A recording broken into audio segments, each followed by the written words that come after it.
lunedì scattano i divieti, Casugana presenta l'ordinanza stop ai diesel Euro 3, esenzioni per gli over 65, da Venezia la regione Bacchetta e sindaci dei capoluoghi che si sono ribellati. L'omicidio di Alessandro Coltri, il 48enne artigiano di un'azienda di Chiarano trovato morto in un boschetto, si attendono risposte dall'autopsia che sarà eseguita nelle prossime ore. Sgominata dai carabinieri di Pordenone in provincia di Brindisi, una banda ritenuta responsabile di 7 rapine a banche e uffici postali nella Marca, a Colpi, a San Biagio di Callalta e Cessalto. Montebelluna, ladri nella casa di Roberto Valerio, amico storico del cantante Little Tony, rubati zubini e occhiali, l'appello del collezionista: non mi interessa sapere chi siete, ridatemeli. Rocambolesco arresto a Preganziol di uno spacciatore nigeriano che cerca di scappare a piedi, gli agenti lo inseguono, lo bloccano e si guadagnano gli applausi dei residenti. Il caso al centro prelievi dell'ULSS a Borgocavalli, il direttore generale Benazzi si scusa con i trevigiani e avverte, pronto a far saltare l'appalto se il disservizio si ripeterà ancora. Attacco frontale dell'assessore Zampesa al predecessore Michelane, gestione del verde delle opere pubbliche disastrosa, cattiva programmazione e interventi rinviati. Riparte la stagione del Treviso Basket, i biancocelesti tornano in campo per conquistare la Supercoppa Bologna, antipasto del campionato in A2 in partenza il 7 ottobre. Buonasera, ben ritrovati dalla redazione di Treviso, lo avete sentito dunque dai titoli. Oggi a Casugana c'è stata la presentazione dell'ordinanza antismog per il territorio comunale di Treviso, si inizia lunedì con diverse novità, sentiamo quali. Esenzione per gli over 65, 3 corridoi per raggiungere altrettanti punti importanti e abolizione della pausa nell'ora di pranzo. Sono queste le novità più importanti dell'ordinanza anti-smog in vigore dal lunedì prossimo 1 ottobre in tutto il territorio comunale di Treviso. Iniziamo dai livelli di inquinamento da polveri sottili. Sotto i 50 microgrammi per metro cubo è stato definito un livello verde e nessuna allerta. In questo caso dal lunedì al venerdì, continuativamente dalle 8.30 alle 18.30, non potranno transitare i motorini a 2 tempi Euro 0, le auto a benzina 0 e 1 e auto e furgoni diesel fino a Euro 3 compreso. Nel caso di sforamento del limite per 4 giorni consecutivi si passerà al livello arancio con lo stop in più per tutti i giorni e anche per le auto diesel Euro 4. Se lo sforamento prosegue per altri 10 giorni continui si passerà al rosso tutti i giorni con in più il fermo anche dei furgoni Euro 4. Regole più stringenti rispetto allo scorso anno che hanno cancellato la sospensione dei divieti nell'ora di pranzo. Detto questo ci sono però tutta una serie di deroghe consultabili nel sito del comune. Tra queste le novità più evidenti sono il permesso di transito agli over 65, alle auto con almeno 3 persone a bordo e la creazione di 3 corridoi, dalla tangenziale che ricordiamo non ha limitazioni. Questi corridoi sono verso ospedale, stazione ferroviaria e aeroporto. Provvedimenti sul traffico che Casugana sottolinea comunque saranno poco efficaci. Queste limitazioni si rifanno ai mezzi di trasporto, ma è chiaro che gran parte del PM10 viene generato dalla combustione di carbon fossili che noi limiteremo, cercheremo di limitare da un'indicazione di non utilizzo di stufe o caminetti non certificate rispetto a una certa graduatoria. E a proposito della comunicazione, da quest'anno si cercherà di migliorare l'informazione sia sull'innalzamento delle limitazioni che sul miglioramento della qualità dell'aria, informando i cittadini con un SMS previa iscrizione gratuita da un numero dedicato. Tutto questo considerando che i pannelli luminosi sono vecchi e lenti e in parte addirittura fuori uso. Ultimo capitolo riguarda i controlli. Dopo le polemiche degli anni scorsi saranno assicurate diverse pattuglie di vigili nelle principali vie di accesso alla città. Se uno cerca di fare il furbo? Lì la polizia municipale farà il suo dovere, lo multerà, la prima volta lo multerà, la seconda volta lo segnalerà alla prefettura. Quindi rischia anche di perdere la patente? Sì, alla seconda segnalazione sì. Continuiamo a parlare di smog. Da lunedì prossimo in Veneto 1 milione le auto costrette a fermarsi, Euro 3 comprese, ma è polemica tra alcuni sindaci e la regione. Emergenza smog e braccio di ferro tra Regione Veneto e i sindaci di Rovigo, Verona, Belluno e Padova. Amministratori comunali che accusano l'ente regionale di averli abbandonati in merito alle misure antismog da adottare, così come siglato lo scorso anno nell'accordo per il bacino padano, e che, stando ai sindaci in questione, spetterebbe alla stessa regione emettere l'ordinanza sulle limitazioni al traffico contro le polveri sottili, sollevando dall'incarico così i primi cittadini. Polemica pretestuosa e sterile, il potere di ordinanza spetta diretta ai sindaci, controbatte l'assessore regionale di reparto. È successo che proprio su richiesta dei sindaci un paio d'anni fa era stato chiesto appunto alla Regione di farsi carico di definire delle regole abbastanza omogenee su tutto il territorio del Veneto. Noi lo abbiamo fatto di più. In accordo con il Ministero dell'Ambiente, con la Regione Lombardia, con la Regione Emilia-Romagna, la Regione Piemonte, che sono insieme a noi le 4 regioni che hanno più problemi di smog, abbiamo definito delle linee guida, quindi un riferimento che può essere utilizzato dai sindaci. Sottolineo la parola può, perché l'ordinanza poi per legge la deve fare il sindaco. Dalla sua la Regione con i fatti ha i numeri: 300 milioni investiti negli ultimi 3 anni per il cosiddetto piano aria, in attesa di un finanziamento mai arrivato dal governo per il 2017 e pari a 1,5 milioni di euro, così Bottacin. I sindaci hanno anche detto che noi non abbiamo messo in campo nessuna misura, li abbiamo lasciati da soli. Non è così, è proprio vero il contrario. Abbiamo dato a loro questo strumento che è omogeneo. Solo sul rinnovo del parco autobus e treni la Regione ha investito 200 milioni negli ultimi 3 anni, sull'efficientamento energetico decine e decine di milioni di euro, sulle rottamazione delle auto abbiamo appena chiuso un bando, rottamazione delle vecchie stufe, rottamazione dei veicoli commerciali, uscirà un bando a breve, quindi approfitto per dirlo in TV, insomma una serie di misure, le ciclabili, tutta una serie di misure che servono a ridurre le emissioni in atmosfera. Tra queste, quella che vede il Veneto regione capofila in Italia con la classificazione delle stufe a basso impatto ambientale. Da lunedì prossimo, quindi, ognuno si assuma le proprie responsabilità, sapendo che nel mezzo c'è la salute dei cittadini. E quindi i sindaci possono utilizzare le nostre linee guida, possono anche, se ritengono, non utilizzarle, assumendosene la responsabilità, ma non è che la Regione impone niente a nessuno. Ed ora l'omicidio di Alessandro Coltro, il 48enne artigiano trovato in un boschetto vicino al bingo di Fontana Fredda. Nelle prossime ore l'esame autoptico, intanto gli investigatori mantengono il più stretto riserbo. Nella sua azienda a Chiarano oggi non rispondeva nessuno.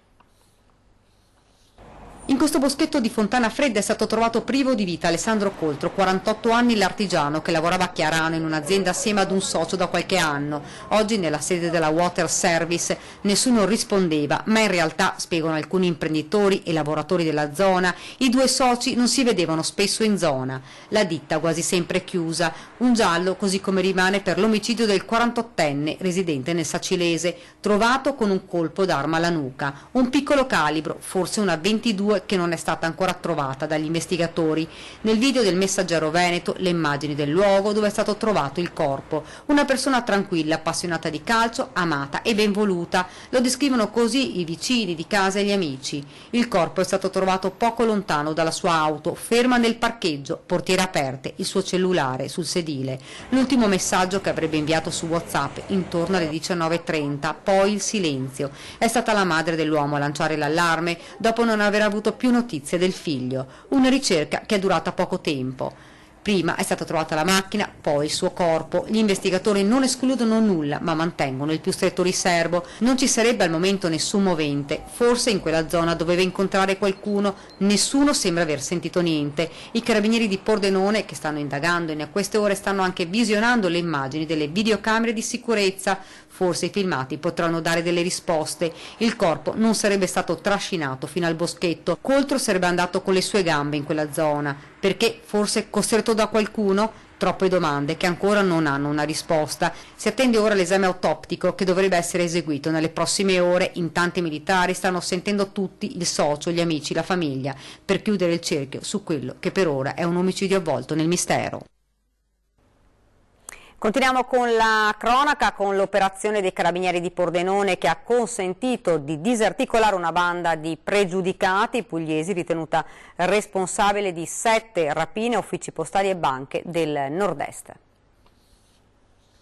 7 colpi ad altrettanti uffici postali e banche tra il Veneto e il Friuli Venezia Giulia, messi a segno tra il dicembre del 2016 e lo stesso mese del 2017. I carabinieri del comando provinciale di Pordenone, con un blitz scattato all'alba di oggi, hanno sgominato una banda di pugliesi dediti alle rapine. 9 le ordinanze di custodia cautelare emesse dal GIP di Pordenone ed eseguite a carico di altrettanti pregiudicati brindisini, accusati a vario titolo di associazione a delinquere, rapina pluriaggravata, porto d'armi, sequestro di persona e ricettazione. Presi di mira gli uffici postali di Casarsa della Delizia, nel Pordenonese, Ceggia, nel Veneziano, San Biagio di Callalta, nel Trevigiano, San Dorligo della Valle e Sistiana di Duino, in provincia di Trieste. Sempre a Trieste sono accusati di aver rapinato la filiale della Banca Nazionale del Lavoro. L'altro istituto di credito colpito è invece la filiale della Monte dei Paschi di Siena di Cessalto.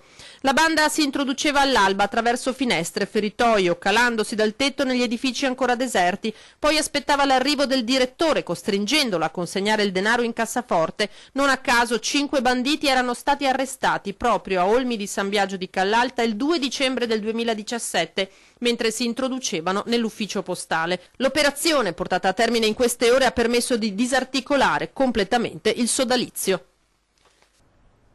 Ladri in casa del collezionista montebellunese che custodisce l'80% dei cimeli del cantante Little Tony. Il suo appello ai malviventi: restituitemi quello che avete portato via.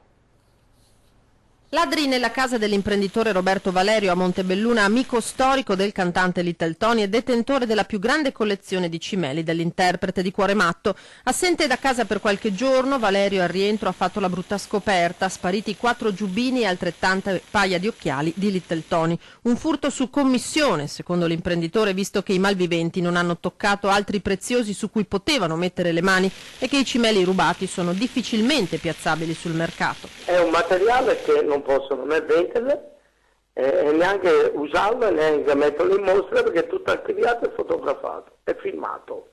E allora i carabinieri hanno tutto. Io spero che questi incoscienti che si rendano conto del danno morale che hanno fatto, che venga restituita questo materiale che fa parte di questa collezione importante che è a disposizione per farla visitare un domani a chiunque, insomma. Sono diverse centinaia i pezzi originali che Valerio custodisce nella sua casa museo, tra cui 2 Cadillac del 50 e del 60, vestiti e strumenti che mette a disposizione per mostre in tutta Italia e anche oltre confine.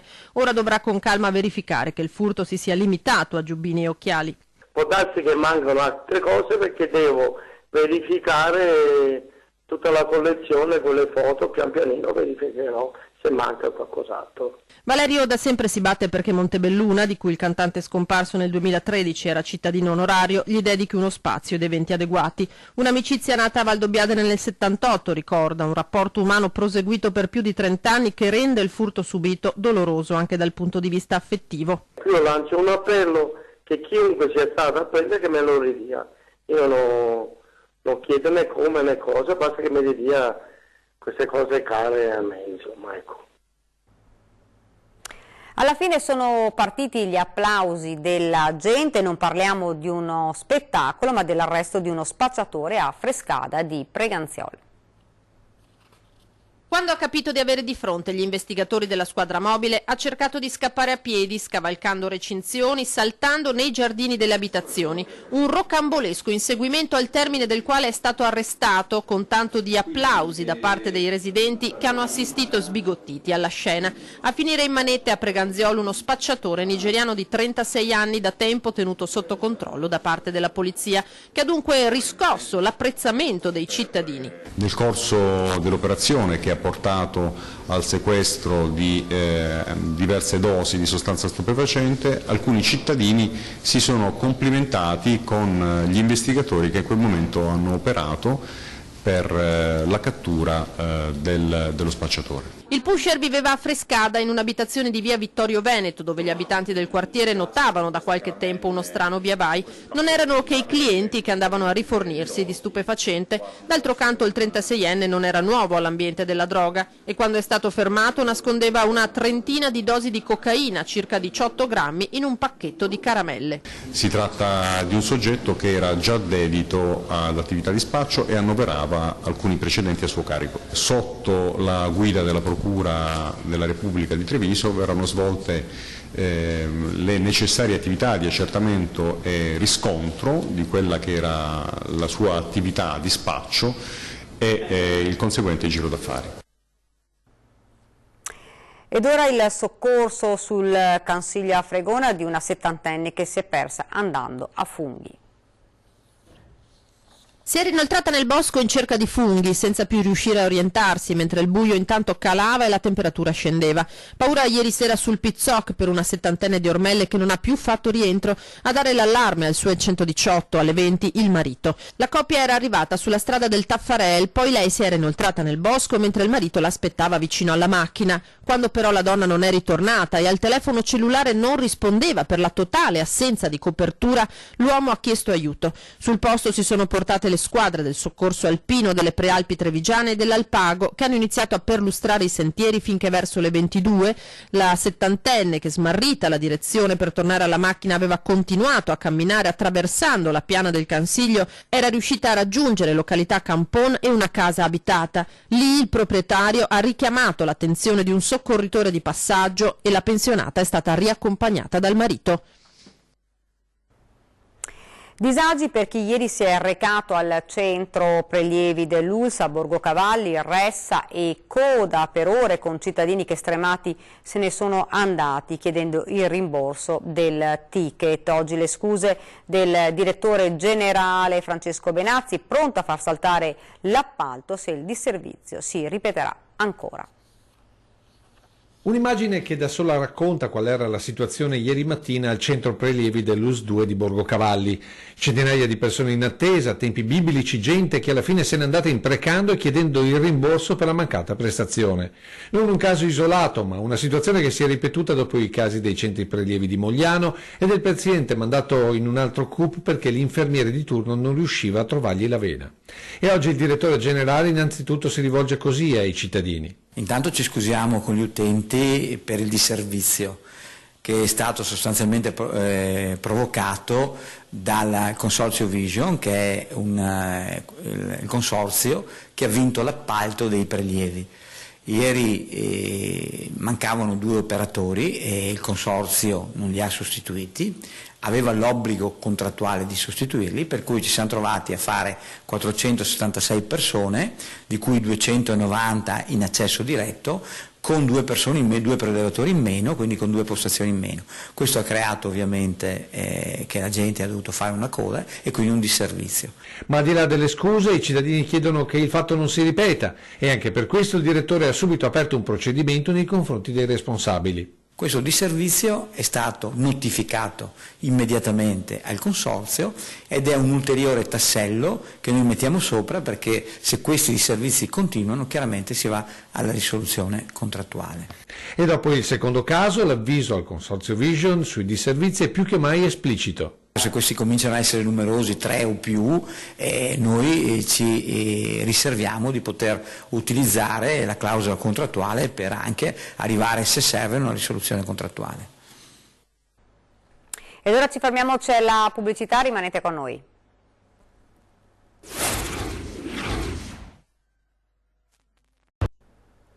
Rieccoci nuovamente in studio ed ora parliamo dell'attacco frontale dell'assessore Zampese al predecessore Michelan, gestione del verde e delle opere pubbliche disastrosa, cattiva programmazione e interventi rinviati. Come ha trovato la situazione dei lavori pubblici? No, allora, per quanto riguarda il verde, è sotto gli occhi di tutti che siamo in una situazione disastrata. Potremmo definire un assessore pacatamente infuriato quello che oggi ha attaccato il suo predecessore Ofelio Michelan, iniziando dalla situazione del verde pubblico. È sotto gli occhi di tutti che siamo in una situazione molto di emergenza e quindi abbiamo chiesto un importo straordinario proprio per avere noi, non Contarina, per avere noi Comune di Treviso la possibilità di findire nuove gare per fare più potature. Una richiesta criticata dalla precedente amministrazione, alla quale l'assessore Zampese risponde così. È oggettivo che loro nei 5 anni scorsi, non so perché dal punto di vista politico, forse avevano qualche ambientalista, non so cosa, la manutenzione programmata, quindi straordinaria del verde, ne hanno fatta poca. Il ritardo degli interventi è stato quantificato in 1 milione di euro, che ora Treviso dovrà sborsare per rimettere a posto quella che è stata definita la confusione del patrimonio arboreo. Situazione disastrosa intendo quando per il vento cade un albero o cadono rami grossi che possono far male a un bambino. Quando vedo strade che hanno l'erba alta 1 metro, quando vedo parchi giochi che hanno l'erba alta, eccetera, quando vedo alberi censiti, che sono pericolosi, che invece sono ancora lì, e di contro alberi che dovrebbero essere segnati come da abbattere invece sono sanissimi. Ma Zampese non si ferma al verde, attacca Michelan anche sui progetti delle ciclabili di Castagnole e Sant'Antonino e soprattutto sul progetto del palazzetto di Monigo. 3 progetti che anche per il sindaco l'assessore forse non aveva compreso bene. Pensare con la vendita della prefettura che si è completata a maggio, pensare di riuscire a inserire una progettazione che prevede anche espropri e riuscire a completare l'iter entro fine anno significa non avere consapevolezza del luogo in cui ci si trova e della macchina amministrativa che si sta guidando, quindi qualche problema evidentemente c'era. Un rally tra i sassi del fiume Sacro alla Patria, un appuntamento già fissato per marzo 2019 che invece non si terrà perché il sindaco titolare di quella fetta del Piave ha detto no. La motivazione ce la racconta direttamente lui nel prossimo servizio. Un rally sul Piave, una gara di SUV all'inizio della zona di Papadopoli, appuntamento del circuito Cross Country Bahia previsto per marzo 2019. Un evento che magari gli appassionati stavano già attendendo e che invece non si terrà, perché il sindaco di Santa Lucia, titolare pro tempore, come dice sempre Szumski, anche di questa fetta del fiume Sacro alla Patria, ha detto semplicemente di no. Francamente, noi dobbiamo tutelarlo il Piave. Abbiamo aderito al manifesto delle terre dell'acqua che prevede la difesa dell'acqua e dei fiumi. Vogliamo realizzare, e siamo in trattativa con il magistrato delle acque, una zona di interesse naturalistico proprio nel nostro territorio, non possiamo lasciare fare delle gare di SUV, ma ci mancherebbe altro. Dall'1 al 4 novembre a Treviso e nelle terre del Prosecco la sfida più golosa per scoprire chi fa davvero il tiramisù più buono del mondo. Caffè, uova, zucchero, mascarpone, savoiardi e cacao sono gli ingredienti per ottenere il dolce tra i più diffusi al mondo, il tiramisù. Per la gioia dei golosi sono iniziate le iscrizioni per diventare uno dei giudici che assaggeranno ben 600 dolci alla Tiramisù World Cup. 180 buongustai verranno selezionati da chi si sarà registrato sul sito ufficiale. La Tiramisù World Cup si terrà dal 1 al 4 novembre nelle terre del Prosecco tra Pieve di Soligo, Valdobbiadene e Treviso, dove verrà disputata la semifinale e la finale con una giuria di esperti. Una competizione lanciata a livello internazionale che punta a promuovere e a sostenere la nostra tradizione culinaria. Quest'anno poi il tiramisù si lega alle colline dove nasce un altro prodotto apprezzato in tanti paesi che è il Prosecco. Stiamo cercando 180 esperti di tiramisù da tutto il mondo. Attraverso una accuratissima selezione vengono a giudicare i nostri 600 tiramisù e uno di questi diventerà campione del mondo. La ricerca dei giurati quest'anno è partita da Roma, dove si è tenuto il lancio dell'apertura delle iscrizioni all'evento e dove era presente anche il sindaco di Treviso. Abbiamo una struttura pronta a ricevere tutti i concorrenti di questa iniziativa e tutti i grandi appassionati del tiramisù, perché Treviso vi aspetta con tutto il suo patrimonio culturale, storico ed enogastronomico. Quindi vi aspetto a Treviso e viva il tiramisù! Siamo allo sport. Treviso Basket torna in campo per conquistare la Supercoppa Lega Nazionale Pallacanestro a Bologna. Vediamo. Dopo le amichevoli e i tornei precampionato è arrivato il momento del primo impegno ufficiale della stagione per il Treviso Basket.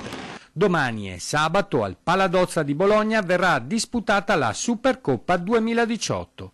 Antipasto del campionato di A2 che per il Treviso Basket partirà il 7 ottobre al Palaverde nella prima giornata con Club Ferrara come avversario. La Supercoppa di Lega Nazionale Pallacanestro, giunta alla terza edizione, mette di fronte le migliori squadre di campionato e Coppa Italia della scorsa stagione. Al nostro microfono il coach Massimiliano Menetti. L'emozione di cominciare a giocare partite vere, seppure è un trofeo, diciamo così.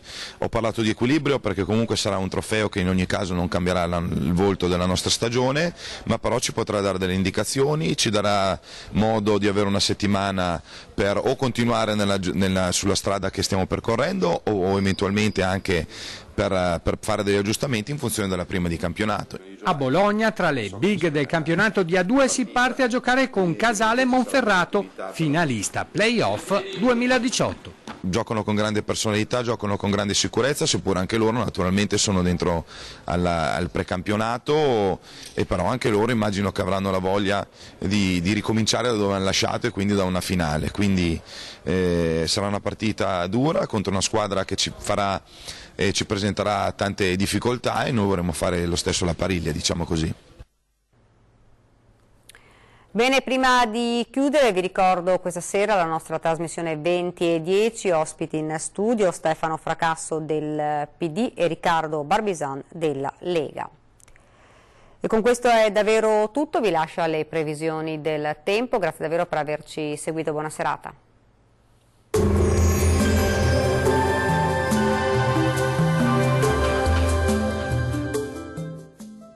Vacil Frutta, Adriatica, la Valle dei Sapori, un nuovo mondo alimentare. Avacil di Breda, Treviso. Ben ritrovati al meteo. Sarà un venerdì all'insegna del sole sulle nostre regioni, clima gradevole. Nel dettaglio sul Veneto non cambia di molto la previsione rispetto a ieri. Bel tempo e ampio soleggiamento ovunque. Asciutto e stabile quindi sulla nostra regione, dove il cielo si presenterà sereno o al massimo velato. Non sono previste precipitazioni degne di nota. Temperature piacevoli con minime comprese tra 8 e 12 gradi, valori massimi oscillanti invece tra 23 e 27 gradi circa. Vediamo ora che tempo farà sul Friuli Venezia Giulia. Poche novità rispetto ai giorni scorsi, anche sulla nostra regione dominerà il sole ovunque. Sarà quindi asciutto e senza piogge degne di nota e il cielo si presenterà sereno praticamente su tutte le province. Temperature minime tra 9 e 12 gradi, massime comprese invece tra 24 e 27 gradi circa. Vediamo infine la situazione meteorologica del Trentino Alto Adige. Alta pressione a garanzia del bel tempo anche sulla nostra regione. Sarà infatti ampiamente soleggiato su tutti i settori e il cielo si presenterà sereno o al massimo con qualche innocua velatura sparsa. Temperature minime tra 8 e 9 gradi. Valori massimi oscillanti invece tra 27 e 30 gradi. Dal meteo di Antena 3 per ora è tutto. Arrivederci al prossimo aggiornamento.